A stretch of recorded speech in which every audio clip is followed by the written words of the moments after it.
My name is Christopher Warren. I'm from Evervale. I've lived there all my life. I left school when I was 15 from Evervale Comprehensive, unfortunately without any qualifications. Went straight into work, riding racehorses for a local trainer. Worked there till I was 18 years of age. Left there, then went into a factory, QWEST battery factory, basically for a more secure job.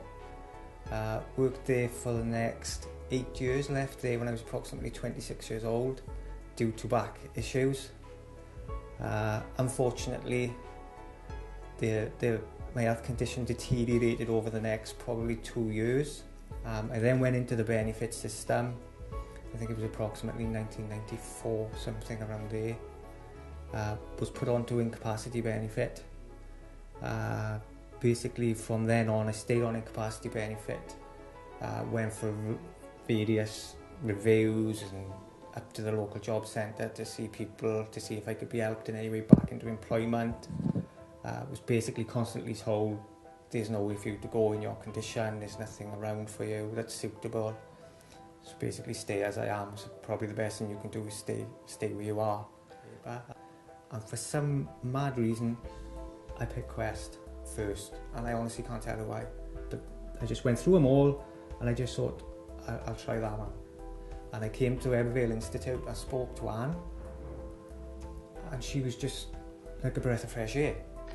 My name is Anne Southwick. I'm the QWEST Development Officer for Blaenau Gwent. I met Chris first time in July 2013. He came to see me for some help with preparing his CV. He'd been referred to us by Job Centre Plus.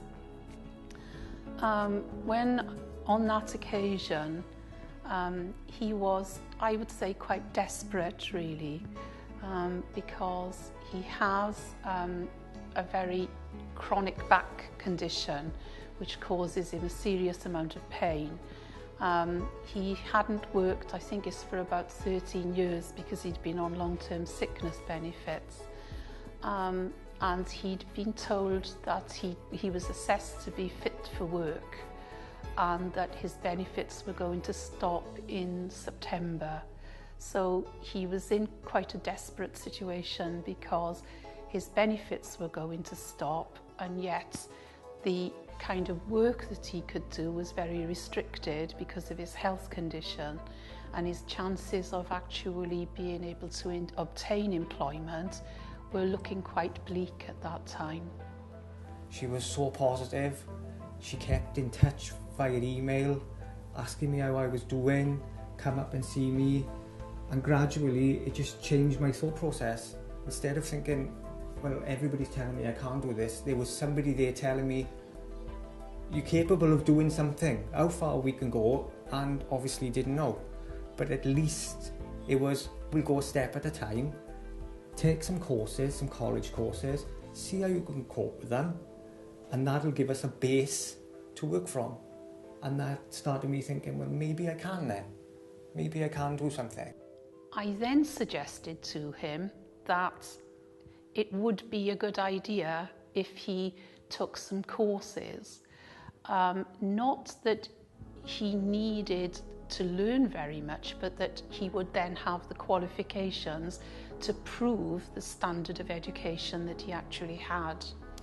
And we opted for distance learning because then he could do it at home as and when he could manage it, and he wouldn't have the problem of having to sit with other people in a classroom for a couple of hours, which he wouldn't have been able to do.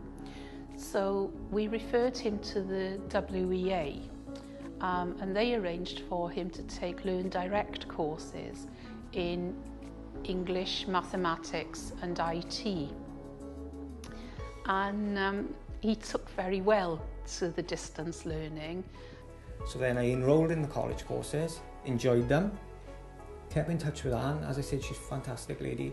She's such a positive person. She was keeping in touch with me on email every couple of weeks, asking how I was doing, how was it going. That meant a lot. But after being spoke to by people who just say, come back in 12 weeks time for your next appointment. That's that.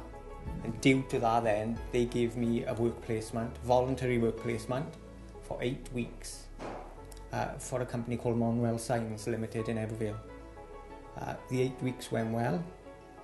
Very fortunately for me then, they offered me a work placement, and therefore hopefully in the future with a view to increasing my hours, which again will give me more independence as I will be earning more money.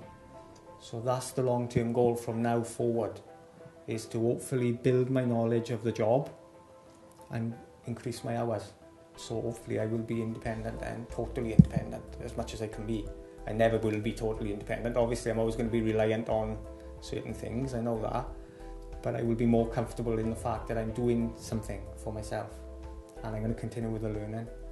I'm going to finish the college courses now, which I got 2 left. IT courses, I got 2 left. And then I'm going to go on, take Anne's advice again, and look into the possibility of the open university courses with the possibility of getting a degree maybe, or something in the future. I think Chris's life has been transformed. I don't think that's an exaggeration. When I met him, he was feeling, I think, quite desperate, at a very low ebb. And now he's working. He's also learning, and he's discovered, I think, a love of learning. And all this has happened within the space of 6 months. It's not been a long process. And it just goes to prove as well the effect that learning can have, that it can be the breakthrough into employment, and into very rewarding employment. It's really the perfect ending. You've got to have the first step to get to the other bits, haven't you? You know, somebody got to start you off somewhere. So definitely, if it weren't for QWEST, I wouldn't be here, without a doubt.